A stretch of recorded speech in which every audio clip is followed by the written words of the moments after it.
Hello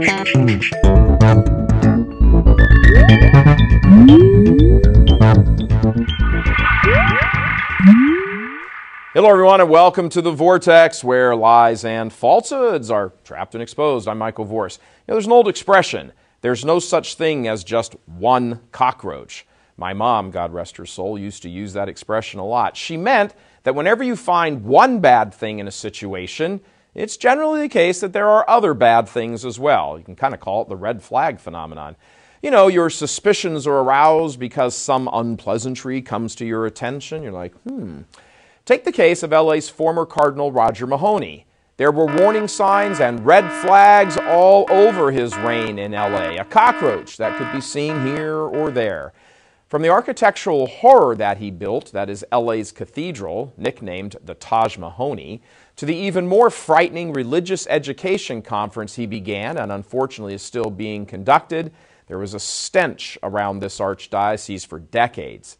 That religious ed conference gathers thousands of Catholic school teachers every year for a number of days and presents them with one dissident teaching after another, fills their heads with modernistic notions and interpretations of the faith that they then go out and spread to students in their charge. And that is exactly what Mahony wanted to accomplish, but more on that in a moment. Of course, the entire conference is always topped off with a mass that could only be considered insulting to the Almighty. It's more of a floor show than an act of worship. Who could honestly be surprised then that this is what has come now for Cardinal Mahony, being essentially publicly disgraced for his involvement in a massive cover-up of homosexual predator priests? Let's not forget that while he was enlisting armies of attorneys to protect his own eminence, he had already presided over the largest payout in the history of the world to victims of predator priests. $660 million. $660 million. 2/3 of $1 billion from just one archdiocese. Cardinal Mahony is a candidate for one of the prelates in America who has done more to destroy the church than any other. His closest competition in a very crowded field would be Chicago's former Cardinal, Joseph Bernardine. For a long period, these two men ruled the church in America, advancing their distorted versions of Catholicism with its emphasis on social justice while downplaying adherence to magisterial truths. Bernardine practically set the stage and cleared the decks for the common attitude now expressed by hundreds of Catholic pro-abortion politicians of being personally opposed to abortion, but here's what is most alarming in all of this. For a substantial period of time, decades, practically no priest or monsignor in America who was named bishop was named without at least the implicit approval of these two men. And in many cases, they were elevated to bishop with the hardline backing of these two. And when it comes to promoting people, well, who are you most likely to promote? Well, of course, people who see the world like you do. They share your same worldview, most likely your temperament. In the case of theology, your same opinions, most likely the same management style. This is just all human nature. You are not going to press hard for someone you don't either like or agree with to be promoted, at least not generally. So it begins to take your breath away when you stop and realize that these two men sat atop the church in America for decades, pushing their agendas and promoting loads of clerics and hiring tons of lay people who agreed with their watered-down Catholicism.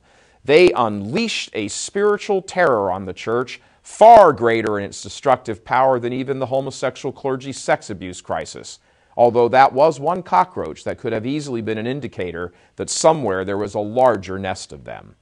Cardinal Bernardine insisted in his last will and testament that, get this, the Chicago Gay Men's Chorus sing at his wake, which they did. He admitted publicly that 3 times he had been implicated in charges of sexual abuse himself, although, in fairness, none of them was ever proven in a court of law. Cardinal Mahony was such close friends with Bernardine that he was the chief presider at Bernardine's funeral. One of Bernardine's closest buddies among the nation's bishops was John Roach, who rose to the level of Archbishop of Minneapolis. When he was promoted to that see, the gay publication The Advocate out of New York praised his appointment, saying, "At last, a bishop who openly supports gay civil rights." Observers at the time said Bernardine and Roach were absolutely inseparable. The power base for all of these birds of a feather was the Conference of U.S. Bishops, at the time known as the National Conference of Catholic Bishops, or the NCCB. Today, it's the USCCB. In the late 1960s, Detroit's Cardinal John Dearden brought then-Bishop Bernardin to the conference to the office of General Secretary, and from that powerful post, Bernardin consolidated his authority and his power and began exerting intense political power from behind the scenes. Both Bernardin and Roach were in deep with Mahony, who saw his star rising quickly with such powerful allies. These men, and many of the ones whose careers they advanced, shared a view of false ecumenism and promoted it heavily, watering down the Catholic faith heavily in the minds of ordinary Catholics. They all, the whole gang, never stopped talking about social justice, but could rarely find a word for holy days of obligation, the rosary, hell, etc. And when it came to the homosexual priest's sex abuse cover-up, they used whatever authority they could, certainly Mahony, as the records now reveal, to hide, distort, and keep from the public the truth. Even when certain guidelines and policies were finally adopted, it was more out of a concern for the terrible financial losses and public relations disasters that might occur than any real thoughts of the victims. The episcopate in America was ruled over by this mindset since essentially the end of the Second Vatican Council in the mid-1960s. The mindset was one of using the institution and all its trappings to quietly insert a new church, what has been dubbed by many as Am-Church, the American Church. Cardinal Mahony in particular was masterful at this, not only in his own right, but also in the various appointments and hires he made, many of whom are still around today and active and far from retirement, who share the Mahony mindset.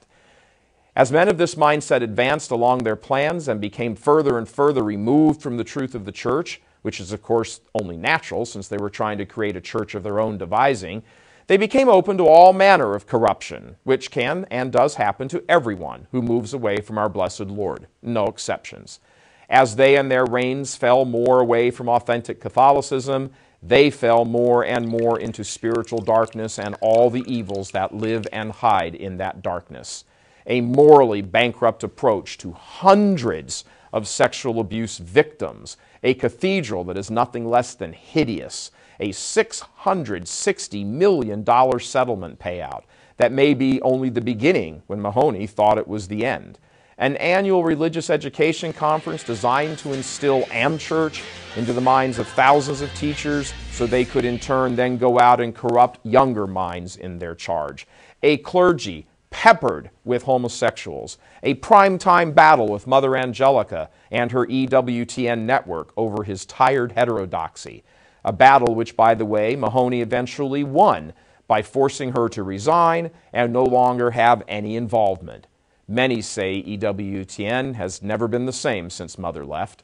It's also a little shocking that Mahony was one of the loudest voices calling for the head of Boston's Cardinal Bernard Law for his covering up of homosexually abusive clergy when Mahony was doing the exact same thing on the Pacific coast. But Law represented a more orthodox approach to the faith, at least on paper, and he became fair game, therefore, for the heterodox like Mahony to throw overboard. This is the legacy of Cardinal Roger Mahony in Los Angeles and his 26-year reign. There's never just one cockroach. But there's another saying that is even more relevant because while all those things happened in the past, still present are those clerics and lay people in Los Angeles and all around the country that share their same stripes, from Bernardin to Roach and the hundreds that they all heavily promoted. While there's never just one cockroach, it's just as true that birds of a feather flock together. It would be unwise to presume that the Church in America will settle into an era of peace and stability until these past horrors are owned up to, and most especially that people be vigilant about the allies and underlings that all these men promoted. Lord Jesus, save your people. God love you. I'm Michael Voris.